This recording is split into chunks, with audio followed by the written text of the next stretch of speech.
नमस्ते। मेरा नाम सिद्धांत है। द लल्लन टॉप की बातचीत है। साथ में फ्रेम में हैं वरिष्ठ वकील प्रशांत भूषण। और जो बातचीत है प्रशांत जी, हम लोग किसानों का मुद्दा है और हाल फिलहाल में कंटेम्प्ट के केसेस हैं, सुप्रीम कोर्ट की फंक्शनिंग है। 2020 साल बीत रहा है। इन सब के आलोक में इस साल को, तमाम चीजों को हम कैसे देखें, कैसे समझें, हम ये बातचीत कर रहे हैं, आपसे आए हैं। सबसे पहले तो बातचीत करने के लिए बहुत बहुत शुक्रिया सर। Thank you. आ, ताजा मुद्दा सर किसानों का है, तो शुरुआत इससे ही करनी चाहिए। किसान और सरकार में 5 दौर की बातचीत हो चुकी है ऑलरेडी। प्रदर्शन शुरू होने के बाद भी 3 बार लंबी बैठकें हो गई हैं। सरकार कह रही है कि किसानों की कानूनों को लेकर जो आपत्तियां हैं उसमें संशोधन को तैयार है, लेकिन किसान अब कानून रद्द किए जाने की मांग पर अड़े हैं। अब सरकार स्टबर्न है कि वापस नहीं लेंगे। आधी आबादी खेती से जुड़ी है देश में। तो क्या लगता है, कोई सरकार या कोई भी पार्टी आधी आबादी को नाराज करने पर किस मजबूरी में, किस मजबूरी से पड़ी हुई है? ये तो इनका धौंस है, एरोगेंस है सरकार की। इनको लगता है कि हम जो भी कर लें सब चल जाएगा, हमको कोई रोकने वाला नहीं है। और कहते हैं कि हमारी तो मूंछ नीचे हो जाएगी अगर हमको ये कानून वापस लेने पड़े। तो सरकार के लिए तो मूंछ की लड़ाई है। बाकी ये तो ठीक है कि ये कानून सब मतलब किसानी को और किसानों को कॉरपोरेट घरानों के हवाले करने के लिए बनाए गए थे, जिससे अंबानी और अडानी जैसी कंपनियां किसानी पर कब्जा कर लें, अपना कब्जा जमा लें। लेकिन इनके पॉलिटिक्स में आज वो इतना अहम नहीं होगा जितना उनका अहंकार और इनकी मूंछ सरकार की और अमित शाह और मोदी की। इन लोगों का तो बिल्कुल ये फेमस और वेल नोन है ना कि किसी भी चीज पर पीछे नहीं हटते। जो एक बार कर दिया वो कर दिया, वो कहते हैं कि हम पीछे नहीं हटेंगे। तो वही धौंस की बात है, धौंस और मूंछ की बात है। सर, अभी आप स्वराज अभियान से भी जुड़े हुए हैं और इस समय दिल्ली को चारों ओर से किसान घेर कर बैठे हुए हैं। और जैसा आपने कहा, और सरकार की मूंछ की बात है कि सरकार कानून को वापस नहीं लेना चाह रही है, तो कानून किधर जाएगा सर? सरकार को करना क्या चाहिए था? क्योंकि वो तो बोल दे रहे हैं कि कांग्रेस पर आरोप लगा रहे हैं कि इन्होंने ये सब करने को कहा था और अब हमने किया तो विरोध कर रहे हैं। सरकार को एक्चुअली क्या करना चाहिए था पूरे पॉलेमिक्स और सब कुछ के बावजूद? देखिए, सरकार को सबसे पहले तो किसानों को और किसान के ऑर्गेनाइजेशंस को कंसल्ट करना चाहिए था कानून बनते समय। कानून लाने से पहले। वो तो उन्होंने किया नहीं। उसके बाद इनको सारे राज्यों से कंसल्ट करना चाहिए था, वो भी किया नहीं। फिर जब राज्यसभा में मामला आया और उनके कई एनडीए के कई पार्टनर्स ने इसका विरोध किया और ये साफ हो गया कि ये कानून राज्यसभा में पास नहीं हो पाएगा, तब इन्होंने हो हल्ले में वॉइस वोट से पास करा लिया, वोटिंग भी नहीं होने दी। जबकि संविधान साफ साफ कहता है, कानून साफ साफ कहता है कि अगर एक जना भी वोटिंग की मांग करे तो बिल्कुल फिजिकल वोटिंग करानी पड़ेगी आपको पार्लियामेंट में। लेकिन वो नहीं कराई गई, उसको ऐसे ही पास करा दिया गया। तो ये तो सारी गलतियां सरकार कर चुकी है और अब भुगत रहे हैं, क्योंकि इन्होंने ये कभी नहीं एंटिसिपेट किया था कि ये जो पंजाब के किसान हैं इतनी मजबूती से और इतनी दृढ़ता से इसमें बैठ जाएंगे और बिल्कुल पीछे नहीं हटेंगे। ये इन्होंने एंटिसिपेट नहीं किया था, क्योंकि शायद ये लोग पंजाबी किसानों का और खासकर सिख किसानों का जो जज्बा है उसको नहीं समझते। सर, कानूनी रेमेडी क्या है अभी किसानों के पास? मतलब देश की राजधानी को कितने दिनों तक सील बंद करके रखा जा सकता है? एक कानूनी रास्ता क्या होगा इनके पास किसानों के लिए? क्योंकि ड्रेडलॉक की स्थिति है ना, सरकार देखिए, कानून पीछे ले नहीं रही है। नहीं लेना पड़ेगा सरकार को, आखिर में तो लेना पड़ेगा, क्योंकि सिर्फ ये जो सिंघू बॉर्डर या टिकरी बॉर्डर पर जो किसान बैठे हैं, जो 30-40 किलोमीटर लंबी कतार वहां लगी है। सिर्फ उसकी बात नहीं है, देखिए हर रोज इनका समर्थन बढ़ रहा है। दूसरे राज्यों के किसान के जितने ऑर्गेनाइजेशंस हैं, सब एक एक करके इनके सपोर्ट में खड़े हो रहे हैं। यहाँ सारी ऑपोजिशन पार्टियों ने समर्थन दे दिया है, भारत बंद का भी समर्थन दे दिया है कल जो है। तो इसलिए ये तो जैसा इंडिया अगेंस्ट करप्शन का जो मूवमेंट था, उसमें जब ये लोकपाल का आंदोलन चला और अप्रैल के महीने में एकदम तेजी से बढ़ने लगा, तो तभी कांग्रेस सरकार पैनिक में आ गई थी और उन्होंने पहले ज्वाइंट ड्राफ्टिंग कमेटी बना दी। फिर अगस्त के महीने में जब अन्ना हजारे को अरेस्ट किया, उसके बाद जब इन्होंने देखा कि इतनी तेजी से समर्थन बढ़ रहा है, और फिर जब वो रामलीला मैदान में बैठ गए, उसके बाद तेजी से जब समर्थन बढ़ता हुआ दिखने लगा, तो सरकार फिर से पैनिक में आ गई और पार्लियामेंट में उनको वो रेजोल्यूशन पास करना पड़ा कि हम ये कानून, लोकपाल का कानून पास करेंगे। तो मुझे लगता है कि ये तो उससे भी ज्यादा सीरियस मोमेंट है इस देश के लिए, क्योंकि ये किसान जो हैं, जो मैं कल गया था वहां सिंगू बॉर्डर पर, और मैंने इनका जज्बा देखा, इनकी तैयारी देखी, और इनकी बिल्कुल साफ राय सुनी। ये लोग सिर्फ रिपील चाहते हैं, कोई संशोधन वगैरह की बात नहीं कर रहे। देखिए ये तो सीधी सी बात है, अगर ये कानून फिर से ये लोग राज्यसभा में ले जाते हैं तो किसी हालत में पास नहीं हो सकता। उस समय भी नहीं पास हो सकता था, आज तो खैर बिल्कुल ही नहीं हो सकता। तो सरकार के लिए यही उचित रहेगा कि ये बात मान लें कि इसको पार्लियामेंट में फिर से ले जाया जाए, और जाहिर है कि ये फेल हो जाएगा, और विड्रॉ करके और फिर नए सिरे से किसानों को कंसल्ट करके, किसान ऑर्गेनाइजेशंस को कंसल्ट करके, फिर जो और आपको कानून बनाना हो एमएसपी को स्ट्रेंथन करने के लिए या मंडियों को स्ट्रेंथन करने के लिए, वो बनाइए। तो क्या सुप्रीम कोर्ट इसमें इंटरफियर नहीं करेगा, इसमें हस्तक्षेप नहीं करेगा सर? देखिए सुप्रीम कोर्ट ऐसे तो कर सकता है, लीगल ग्राउंड्स तो कई हैं। एक तो यही है कि आपने राज्यसभा में बिल्कुल गलत तरीके से हो हल्ले में वॉइस वोट से पास करा लिया, जबकि कानून ये कहता है कि वोटिंग होनी चाहिए थी। तो वही एक ग्राउंड है। उसके अलावा ये तो राज्य का विषय है, क्योंकि एग्रीकल्चर स्टेट सब्जेक्ट है। सिर्फ ट्रेडिंग जो है एग्रीकल्चरल फूड स्टफ्स में, food stuffs including edible oil, वो एक कॉन्करेंट लिस्ट में है। लेकिन कायदे से ये कानून जो है ये एग्रीकल्चर से पर्टेन करते हैं, स्पेशली कॉन्ट्रैक्ट फार्मिंग वाला। तो ये कायदे से केंद्र पार्लियामेंट के थ्रू नहीं पास हो सकते थे, तो राज्य सरकारों का विषय है। तो ये भी एक ग्राउंड है। और तीसरा ग्राउंड ये भी है कि आपने कोई कंसल्टेशन ही नहीं किया, ना तो राज्यों से कंसल्टेशन किया, ना किसानों से कंसल्टेशन किया। तो ऐसे तो चैलेंज किया जा सकता है, लेकिन सुप्रीम कोर्ट का जो रवैया लोगों को दिख रहा है, उससे लोग बहुत निराश हैं।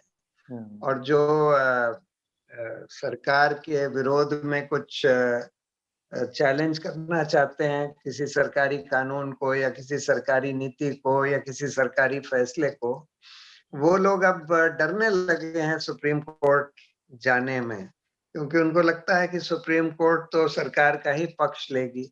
ऐसी एक फीलिंग, भावना हो गई है।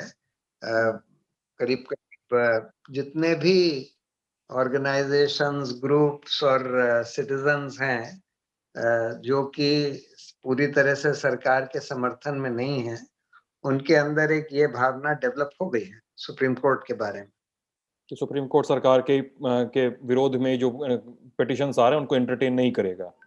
हाँ, ऐसा ऐसा लोगों को परसेप्शन है। अच्छा, इस पर 2 मिनट बाद आएंगे सर, इस पर मेरे कई सवाल भी हैं।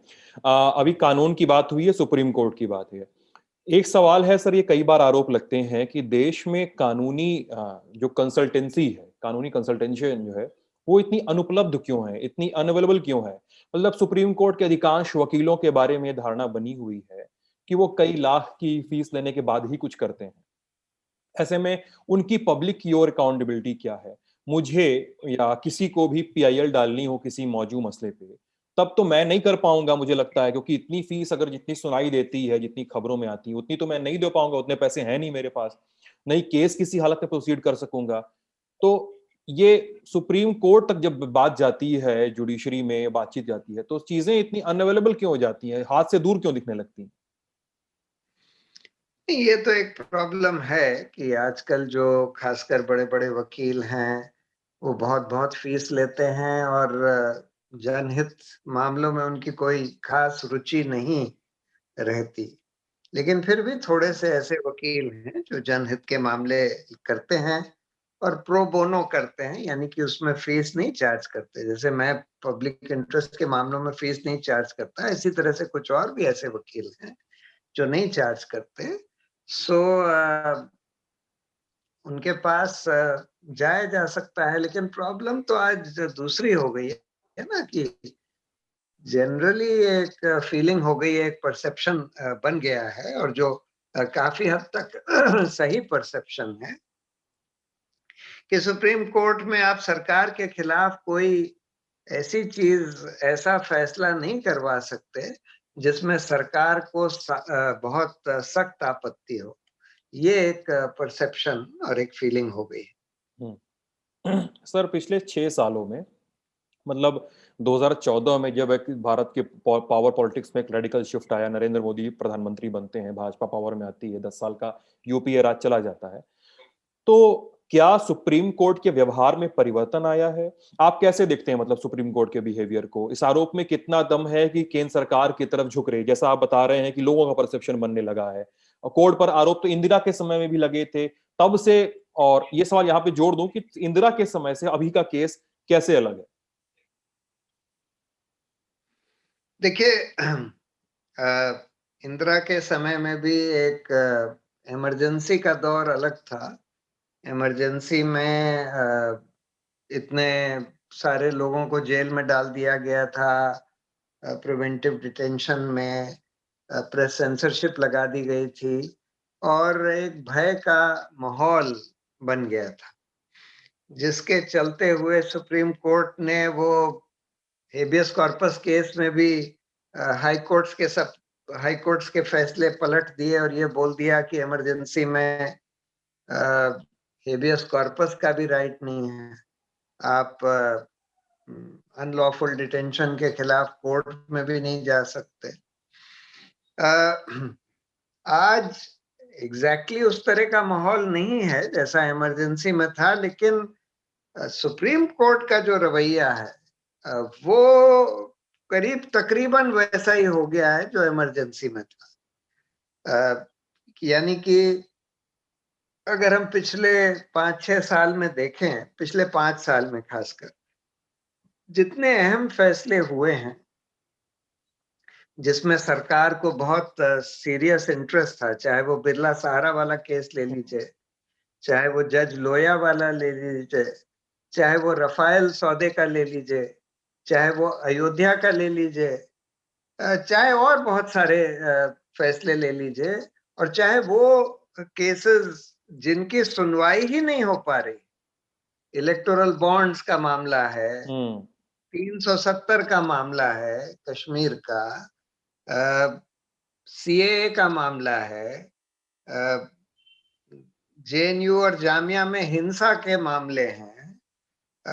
हम लगातार ये बात देख रहे हैं कि जिसमें सरकार की आपत्ति है, जिन मामलों में उनकी या तो सुनवाई नहीं होती, और अगर सुनवाई होती है तो सरकार के हक में ही फैसले होते हैं। और इतने सारे लोगों को बिल्कुल बेबुनियाद आरोप में जेल में डाल रखा है, चाहे वो भीमा कोरेगांव के हिंदुस्तान के फ्रंटलाइन ह्यूमन राइट्स एक्टिविस्ट हों, भीमा कोरेगांव के केस में जिनको डाल रखा है, वो तो अलग अलग के लोग हैं जिनका भीमा कोरेगांव से कोई मतलब भी नहीं था, लेकिन उनको फिर भी उसमें यूएपीए में जेल में डाल रखा है, 2-2 साल से ज्यादा हो गए। चाहे हम ये दिल्ली राइट्स वाले केस में देख रहे हैं, इतने सारे स्टूडेंट्स और एक्टिविस्ट को जेल में डाल रखा है।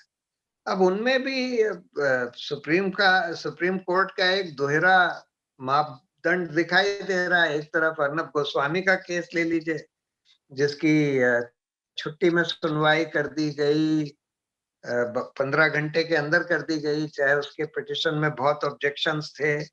उसने सेशंस कोर्ट में बेल के लिए अप्लाई किया हुआ था, फिर भी सुप्रीम कोर्ट ने उसका केस टेकअप कर लिया और तुरंत उसको बेल दे दी। और दूसरी तरफ आप इन लोगों के देख लीजिए, चाहे कश्मीर के हों, चाहे भीमा कोरेगांव के हों, चाहे ये दिल्ली राइट्स के विक्टिम्स हों, उनको उनको तो कोई राहत मिल नहीं रही है। कम से कम सुप्रीम कोर्ट से नहीं मिल रही है। हाई कोर्ट्स में तो फिर भी कुछ लोगों को कुछ राहत मिली है। तो हाई कोर्ट का रवैया उस समय भी, इमरजेंसी के दौरान भी ज्यादा इंडिपेंडेंट था। सुप्रीम कोर्ट उस समय कोलैप्स हो गया था, और आज भी हम इसी तरह से देख रहे हैं कि हाई कोर्ट्स का रवैया ज्यादा इंडिपेंडेंट है और सुप्रीम कोर्ट चरमराया हुआ दिख रहा है। सर, हाल फिलहाल जो सिद्दीक कप्पन, जो पत्रकार सिद्दीक कप्पन वाला मामला गया था सुप्रीम कोर्ट में, तो उस पर सुप्रीम कोर्ट की टिप्पणियां उन्होंने काफी कहा था कि जो वर्किंग जर्नलिस्ट यूनियन था, उनको कहा था कि अपनी पिटिशन में बदलाव लेकर आइए। इस चीज को उन्होंने कहा था कि हम इस तरह PIL डिस्करेज कर रहे हैं इस सेक्शन के तहत में। इन चीजों को कैसे देखते हैं आप? फिर इसी में कश्मीर हैबियस कॉर्पस है, अयोध्या का टाइटल सूट जजमेंट है, सुप्रीम कोर्ट की इन लाइंस पे स्टैंडिंग को कैसे देखते हैं आप?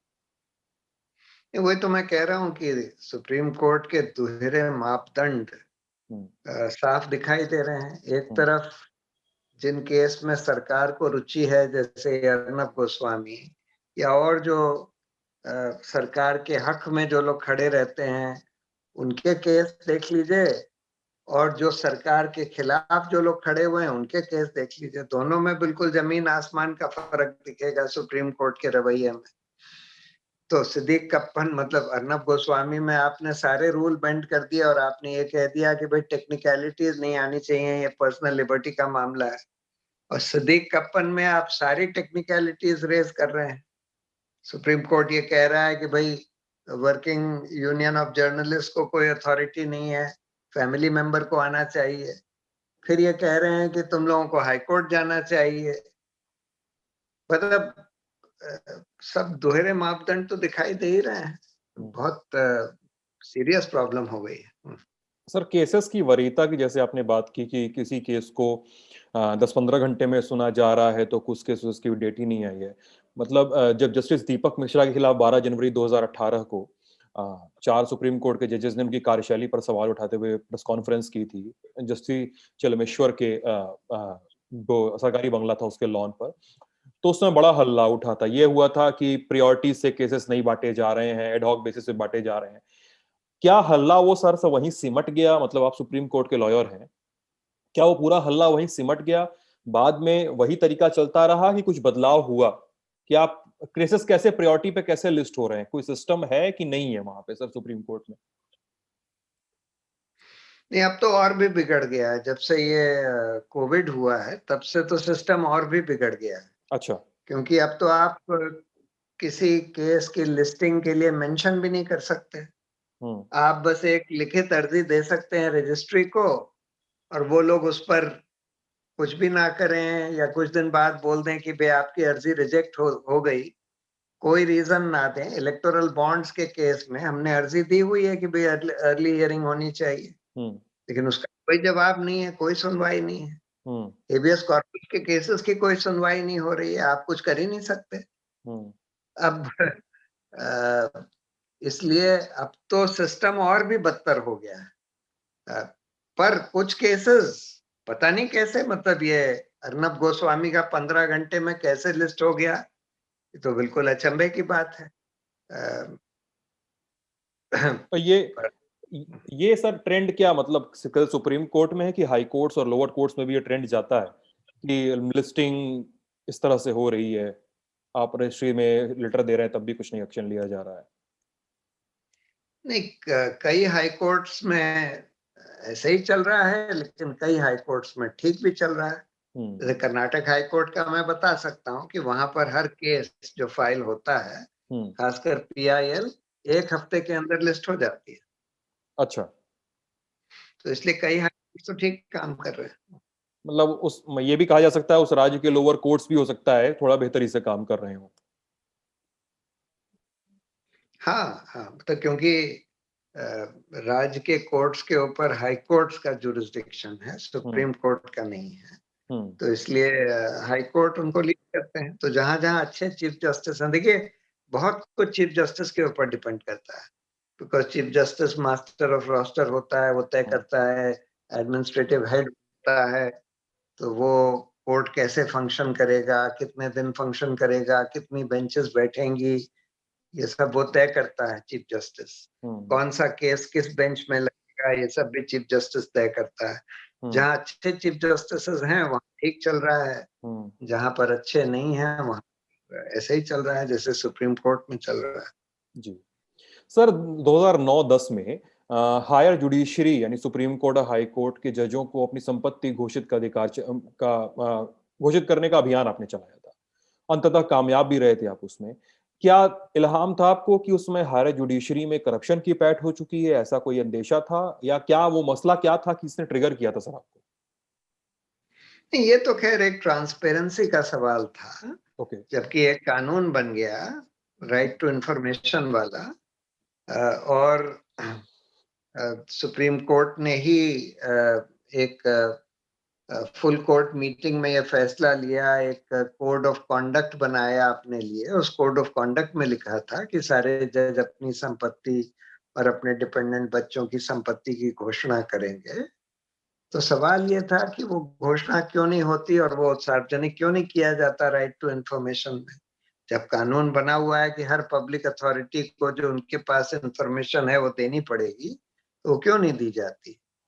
तो इसलिए, पर वैसे खैर करप्शन के बारे में तो हम लोगों का पुराना तजुर्बा रहा है कि जुडिशरी में भी बहुत करप्शन रहा है, और इंस्टीट्यूशंस की तरह जुडिशरी में भी करप्शन रहा है काफी, और हर लेवल पर रहा है। आपने तो आपका एक बयान इसलिए भी था कि 17 में से 16 चीफ जस्टिस भ्रष्ट थे, आपका एक बयान भी था। नहीं, 17 में से 16 नहीं बोला था मैंने, बोला था कि पिछले 16-17 चीफ जस्टिस में ओह! से मेरी राय में करीब आधे करप्ट थे। लेकिन उससे करप्शन का ये मतलब सिर्फ नहीं होता कि पैसा लेते हो। करप्शन का बहुत वाइड मीनिंग है, डिक्शनरी में भी हर जगह भी। जो भी कोई एक्सट्रेनियस इन्फ्लुएंस में अगर कोई जज कोई फैसला लेने के लिए तैयार है, तो उसको भी करप्शन कहा जाता है। भाई भतीजावाद के कारण या सरकार के दबाव के कारण वो भी एक तरह का करप्शन होता है, या अपना कोई कॉन्फ्लिक्ट ऑफ इंटरेस्ट है उसका, चाहे पैसे आपने ना भी लिए हों। अब सर, जैसे आपके खिलाफ को कंटेम्प्ट का मुकदमा हुआ था और आप हाल फिलहाल दोषी भी पाए गए थे, और आपकी वो फोटो बड़ी वायरल हुई थी जिसमें आप राजीव धवन को 1 रुपए का सिक्का पकड़ा रहे हैं। और उसके बाद आइए तो सर, कुणाल कामरा समेत दूसरे लोगों पर अवमानना के केस दर्ज हुए हैं। अब शेफाली वैद्य एक लेखिका हैं, उनके खिलाफ अभी कंसेंट की बात की गई तो के वेणुगोपाल ने कह दिया कि एक ट्वीट 1 साल से ज्यादा पुराने है, जबकि एक ट्वीट तो नवंबर का ही दिखाया जा रहा है उसमें। आप मेरी हमारी आपकी जो कुछ दिन पहले भी बात हो रही थी, तो आप उसमें कंटेम्प्ट के पूरे एक्ट के अगेंस्ट जाते हैं। क्या दलीलें हैं आपकी इस दिशा में? देखिए, कंटेम्प्ट ऑफ कोर्ट के ब्रॉडली दो हिस्से होते हैं, सिविल कंटेम्प्ट और क्रिमिनल कंटेम्प्ट। सिविल कंटेम्प्ट तो होता है कि कोर्ट के फैसले को ना मानना, उसके खिलाफ कुछ काम करना। तो ये तो खैर पनिशेबल होना चाहिए, क्योंकि कोर्ट के फैसले तो सबको मानने पड़ेंगे। दूसरा होता है क्रिमिनल कंटेम्प्ट, जिसके भी दो हिस्से होते हैं। पहला हिस्सा है कि अगर आप कुछ ऐसा काम करें जिससे कि कोर्ट की फंक्शनिंग में बाधा पड़े, यानी कि एडमिनिस्ट्रेशन ऑफ जस्टिस में बाधा पड़े, या कोई केस के हियरिंग में बाधा पड़े, उसको भी क्रिमिनल कंटेम्प्ट कहते हैं। ये भी पनिशेबल होना चाहिए, इसमें हम लोगों को कोई आपत्ति नहीं। लेकिन दूसरा पार्ट है स्कैंडलाइजिंग द कोर्ट और lowering the authority of the court, जिसको कहा जाता है। अब इसमें वो सारी चीजें ले आते हैं कि अगर आपने कोर्ट के खिलाफ या किसी जज के खिलाफ कुछ कह दिया, तो उसको स्कैंडलाइजिंग द कोर्ट या lowering the authority of the court कहा जा सकता है। अब किसको कहा जाएगा? जैसे जजेस कहते हैं कि भाई अगर आप जजमेंट को क्रिटिसाइज कर रहे हैं तब ठीक है, लेकिन अगर आप जज को क्रिटिसाइज करते हैं तो वो गलत है। अगर आप किसी जजमेंट को क्रिटिसाइज करते हैं वो ठीक है, लेकिन अगर आप सुप्रीम कोर्ट को क्रिटिसाइज करते हैं तो वो गलत है। तो अब ये तो सब आर्बिट्ररी और सब्जेक्टिव चीजें हैं ना, कि क्या। और डेमोक्रेसी में, लोकतंत्र में हर नागरिक का अधिकार है, मौलिक अधिकार है कि किसी भी इंस्टीट्यूशन के फंक्शनिंग के बारे में या किसी भी पब्लिक पर्सन के फंक्शनिंग के बारे में जो किसी की राय हो वो साफ साफ रख सकता है। और दूसरी बात यह है, मान लीजिए अगर आपने बेबुनियाद किसी के ऊपर आरोप भी लगा दिया, कोई ऐसा भ्रष्टाचार का या किसी का, तो वो तो एक सिविल और क्रिमिनल डिफेमेशन होता है। नॉर्मल रेमेडी हर एक पब्लिक फंक्शनरी की, मान लीजिए आप प्रधानमंत्री के खिलाफ लगा दें, तो उसकी रेमेडी तो यही है कि वो सिविल या क्रिमिनल डिफेमेशन कर दे। आजकल तो खैर सेडिशन का केस चला देते हैं जो बिल्कुल गलत है, लेकिन रियल रेमेडी यही है कि आप सिविल या क्रिमिनल डिफेमेशन में आप उसको स्यू कर सकते हैं। लेकिन जजों के लिए एक ये नया कानून बना दिया गया कि भाई वो कंटेम्प्ट हो जाएगा।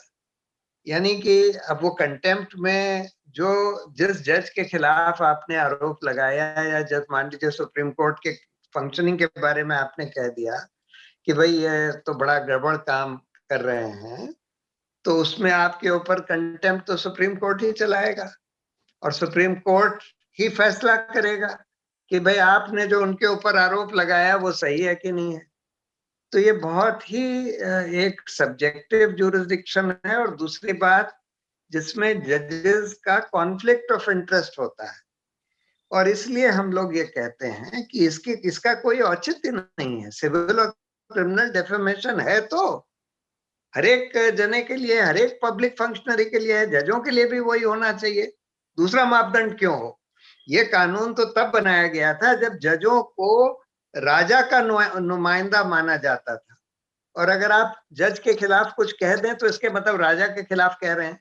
अब तो हमारा लोकतंत्र है, राजा कहाँ है यहाँ पर अब सुप्रीम कोर्ट अगर अपने आप को, या जज लोग अपने आप को राजा ही समझने लगे, जो कि इस कानून में समझने लगे हैं कि भाई हम तो राजा हैं, हमारे खिलाफ कैसे कोई कुछ बोल सकता है, तो इसका मुंह बंद करो। लेकिन होता यह है कि जब भी आप इस तरह से किसी का मुंह बंद करने की कोशिश करते हैं, इस तरह का कंटेम्प्ट का कानून लगा के, तब फिर उससे कोर्ट की गरिमा को और नुकसान होता है, कोर्ट की डिग्निटी को और नुकसान होता है, पब्लिक में उसके लिए, कोर्ट के लिए और कंटेम्प्ट होती है। तो इसलिए वो काउंटर प्रोडक्टिव भी है। पहली बात तो बिल्कुल गलत है। दूसरी बात, ये बड़ा सब्जेक्टिव ज्यूरिसडिक्शन है जिसमें जज अपने ही कॉज में बैठते हैं। तीसरी बात काउंटर प्रोडक्टिव है, इससे और नुकसान होता है कोर्ट को। जिस चीज को आप बचाने के लिए आप ये कह रहे हैं कि भाई हम इसलिए कर रहे हैं कि कोर्ट की गरिमा बची रहे, कोर्ट की गरिमा को और नुकसान होता है। इसलिए हम लोग कहते हैं कि ये चीज आप हटा दीजिए, scandalising the court and lowering the authority of the court. England में हट गया, अमेरिका में कभी था ही नहीं। वहां तो टेस्ट ये है कंटेम्प्ट का, जिसको कहते हैं clear and present danger to the administration of justice. यानी कि आप अगर कोर्ट के प्रोसीडिंग्स में कोई बाधा डाल रहे हैं, एडमिनिस्ट्रेशन ऑफ जस्टिस में कोई बाधा डाल रहे हैं, तब आपके खिलाफ कंटेम्प्ट चलाया जा सकता है, वरना नहीं। सर, सुप्रीम कोर्ट के चीफ जस्टिस की बात हो रही है, काफी प्रकाश में रहे हैं पिछले कुछ चीफ जस्टिस। जैसे जेएस खेहार से शुरू करें तो उन पर कमेटी ऑन जुडिशियल अकाउंटेबिलिटी, जिसके लिए आप काम करते रहे हैं, द्वारा क्वालिखो पुल का एक लिखा गया सुसाइड नोट प्रकाशित किया गया था, उसमें उनका नाम आता है जेएस खेहार का। फिर दीपक मिश्रा आते हैं, जिसका प्रेस कॉन्फ्रेंस का मैंने जिक्र किया अभी। फिर रंजन गोगोई आते हैं तो वो राज्यसभा चले जाते हैं। फिर ऐसे बोबड़े हैं। हाल फिलहाल में सुप्रीम कोर्ट के जो चीफ जस्टिस हैं उन पर आरोप काफी लगते रहे हैं उनकी पारदर्शिता पर। क्या वजह है सर? और सबसे बड़ी बात कि रास्ता क्या है? क्योंकि हम प्रॉब्लम के बारे में बात करें तो रेमेडी के बारे में बात करें कि रास्ता क्या है कि देश की जो सबसे बड़ी संवैधानिक सीट है उसको पारदर्शी रखा जाए और विवादों से भी मुक्त रखा जाए? नहीं, रास्ता तो यही है कि आप जजों का चयन ठीक से करें और एक ठीक हाई पावर्ड इंडिपेंडेंट कमिटी हो जो जजों का चयन करे, जिसमें जो कि सरकार से भी और न्यायपालिका से भी स्वतंत्र हो। इसमें आप रिटायर्ड जजों को रख सकते हैं और लोगों को भी रख सकते हैं, जैसे इंग्लैंड में होता है, एक बड़ी हाई पावर्ड कमिटी है वहां जो जजों का चयन करती है और बहुत पारदर्शिता के साथ करती है और बड़ा सिस्टमैटिकली करती है। उन्होंने 15 चीजों का क्राइटेरिया बनाया। अगर आप यहाँ किसी जज से पूछें, देखिए पहले तो सरकार चूज करती थी जजों को, फिर सुप्रीम कोर्ट ने अपने हाथ में ले लिया, बोला कि सुप्रीम कोर्ट के सीनियर जजेस चयन करेंगे। अब इस प्रोसेस में ना तो कोई पारदर्शिता है, ना कोई सिस्टम है और इसीलिए खूब भाई भतीजावाद चलता है। पहले तो सरकारी लोग जज बन जाते थे, अब जो सीनियर जजेस के चहेते लोग होते हैं वो जज बन जाते हैं और सरकार के भी बन जाते हैं। सरकार, क्योंकि ये जो मौजूदा सरकार है ये तो किसी जजों के जो सुप्रीम कोर्ट ने सेलेक्ट कर रहे हैं उसको नोटिफाई नहीं करती जब तक उनके आदमी भी ना आ जाए, तो उस पर बैठी रहती है। वो कहते हैं हमारे आदमी भी लाओ तब हम नोटिफाई करेंगे। तो हम लोग ये कहते रहे हैं कि आप इन दोनों से हटके एक बिल्कुल स्वतंत्र चयन समिति का गठन करवाइए जो कि सरकार और न्यायपालिका दोनों से स्वतंत्र हो, जो अपना काम पारदर्शिता से भी करे और पूरा एक सिस्टम बना कर करे। अगर आप किसी जज से पूछें कि भाई आप जजों का चयन कैसे करते हैं, किसी भी चीफ जस्टिस से पूछ लीजिए, वो बोलेंगे कि भाई हम तो ये देखते हैं कि कॉम्पिटेंस कैसी है और ईमानदार है कि नहीं। अब हम उनसे दो तरह के सवाल पूछ सकते हैं कि भाई आप और चीजें क्यों नहीं देखते, कि भाई इसका जुडिशियल टेम्परामेंट है कि नहीं, ये सेक्युलर है कि नहीं, ये संविधान के प्रति आस्था रखता है कि नहीं। इसकी बहुत सारी चीजें हम पूछ सकते हैं जो कि रेलेवेंट है, लेकिन ये सब नहीं देखा जाता। इसीलिए तो अरुण मिश्रा के भाई को जज बना दिया गया, भाई भतीजावाद के चलते हुए, जिनका अगर आप फेसबुक पोस्ट देखें तो बिल्कुल नॉन सेक्युलर, यानी कि संविधान के जो बिल्कुल बेसिक स्ट्रक्चर है उसमें भी विश्वास नहीं रखते, लेकिन उनको जज बना दिया गया क्योंकि उनके भाई थे। तो कोई सिस्टम ही नहीं बनाया गया, कोई पारदर्शिता ही नहीं है, किसी को पता ही नहीं लगता कि कौन जज बनने वाला है, किस तरह से किसको आपने चूज कर लिया। तो आप पहले सिस्टम बनाइए, फिर पारदर्शिता रखिए और फिर चयन करिए, तब तो फिर ठीक तरह के लोग आएंगे। और दूसरी बात, जजों की जवाबदेही के लिए आप कोई ठोस व्यवस्था करिए। आज तो इम्पीचमेंट है और इम्पीचमेंट के लिए 100 एमपी के दस्तखत कराने पड़ते हैं। एमपी लोग दस्तखत करते नहीं जब तक कि आपके पास पहली बात तो बिल्कुल ठोस डॉक्यूमेंट्री एविडेंस होना चाहिए उस जज के करप्शन का या मिसकॉन्डक्ट का, और दूसरी बात वो मामला पब्लिक स्कैंडल बन चुका हो, तब जाकर एमपी साइन करते हैं।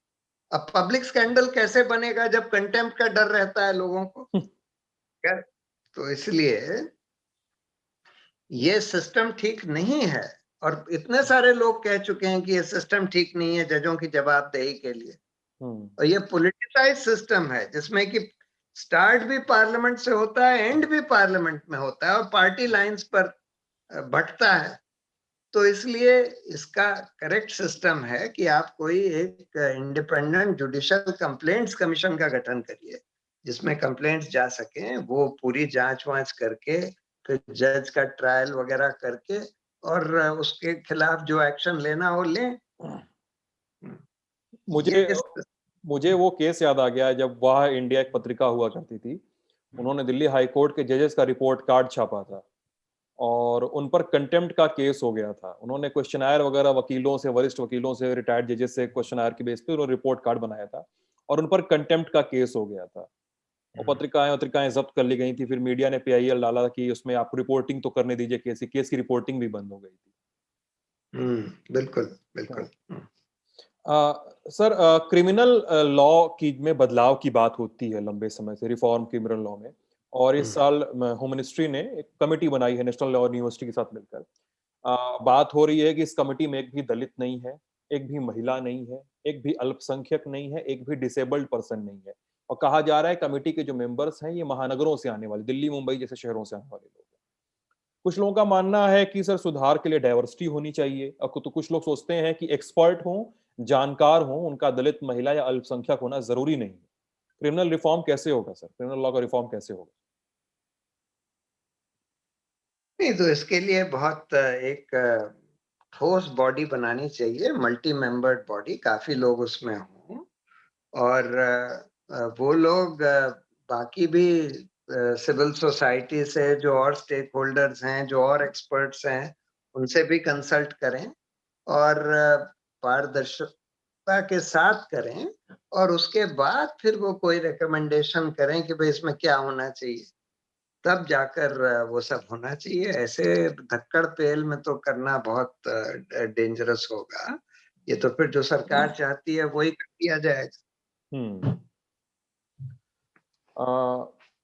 सर, बार काउंसिल पे थोड़ी बात करनी है आपसे कि बार काउंसिल के सोचने और काम करने, एक्शन लेने, कोई स्टैंड लेने के तरीके जो हैं वो काफी बहस तलब होते हैं।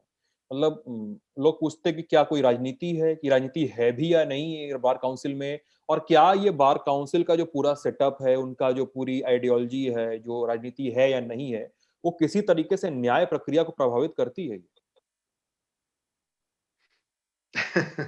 बार काउंसिल के बारे में तो जितना कम कहा जाए उतना अच्छा है, क्योंकि आज तो बार काउंसिल ऑफ इंडिया एक ऐसी बॉडी है जिसके चेयरमैन जो हैं सरकार के बिल्कुल क्या कहते हैं, सरकार के एक चमचे हैं। सो वो तो सरकार की और कोर्ट की चमचागिरी में लगे रहते हैं। जो उनका रियल काम है कि लॉ की एजुकेशन का संचालन करना या लॉयर्स के मिसकॉन्डक्ट को देखना, वो सब तो करते नहीं है। जो इतना सारा मिसकॉन्डक्ट रोज हो रहा है लॉयर्स के प्रति, उनके खिलाफ तो कोई एक्शन होता नहीं। लेकिन कोर्ट को खुश करने के लिए, जजों को खुश करने के लिए मेरे खिलाफ जरूर नोटिस दे देते हैं कि भाई तुमने, तुम्हारे खिलाफ सुप्रीम कोर्ट का कन्विक्शन हो गया तो तुमको क्यों ना बार कर दिया जाए। सो तो बहुत बड़ी प्रॉब्लम है बार काउंसिल्स की। मतलब अब कैसे इनका रिफॉर्म होगा ये सोचना बड़ा मुश्किल है। असल में वो इलेक्शन जिस तरह से होता है, जैसे कि पॉलिटिकल इलेक्शंस में आजकल पैसे का बोलबाला है, वैसे ही बार काउंसिल के इलेक्शंस में भी ये सब होता है। तो अब हमको जरा खत्म करना पड़ेगा। ठीक है सर, आखिरी सवाल छोटा सा एक लाइन में जवाब दे दीजिए, फिर हम खत्म करते हैं। साल 2020 को, जो साल बीत रहा है अब, इस साल को जुडिशरी और डेमोक्रेसी के नजरिए से कैसे देखते हैं? नहीं, ये साल तो बहुत ही खराब रहा है, न्यायपालिका के लिए भी और लोकतंत्र के लिए भी। इस साल तो ये सीए शुरुआत तो अच्छी हुई थी, सीए के बड़े शानदार प्रोटेस्ट हो रहे थे, लेकिन उसके बाद उन सबको वहां दंगा करा दिया गया, और फिर दंगों की आड़ में जो बिल्कुल पीसफुल प्रोटेस्टर्स थे उनको जेल में डाल दिया गया। जेएनयू में भी मारपीट, गुंडों को घुसा के मारपीट कराई गई। जामिया में भी पुलिस को घुसाकर मारपीट कराई गई। फिर ये कोविड के चलते हुए सब इंस्टीट्यूशंस को बंद कर दिया गया। कोई प्रोटेस्ट वगैरह नहीं होने दिए जा रहे। ये साल लॉकडाउन कर दिया, माइग्रेंट वर्कर्स का बुरा हाल कर दिया, पूरी इकोनॉमी को तहस नहस कर दिया। तो ये साल तो बहुत ही बुरा हुआ है। अब देखिए, उम्मीद है कि ये किसानों का जो प्रोटेस्ट अब आजकल चल रहा है, ये एक बड़ी उम्मीद की किरण है, क्योंकि ऐसा इस तरह का प्रोटेस्ट हाल में बहुत सालों से नहीं देखा गया। लास्ट आप समझ लीजिए इंडिया अगेंस्ट करप्शन के टाइम में शायद इस तरह का हुआ था, लेकिन ये उससे भी जोरदार है। और देखिए अब हो सकता है कि इसी से माहौल बदले। तो ये थे प्रशांत भूषण, सुप्रीम कोर्ट के वरिष्ठ वकील, और आप देख रहे थे दिल्लन टॉप। बहुत बहुत शुक्रिया।